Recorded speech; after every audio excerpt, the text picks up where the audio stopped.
अंधेरी रात में एक जिन्न पुराने खंडहर के पास मंत्र पढ़ रहा था। अचानक एक गधा और बंदर वहां आ पहुंचे। दोनों डर के मारे देखने लगे कि जिन्न पानी के पास क्यों बैठा है। जिन्न ने जोर से चीख मारी तो समुद्र की लहरों से एक जलपरी प्रकट हुई। वह बोली, आज चांद की रोशनी में बलि चाहिए। बंदर ने गधे को धक्का दिया और खुद भाग गया।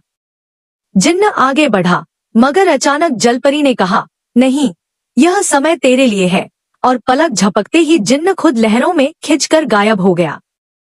बाकी सब सहमे रह गए।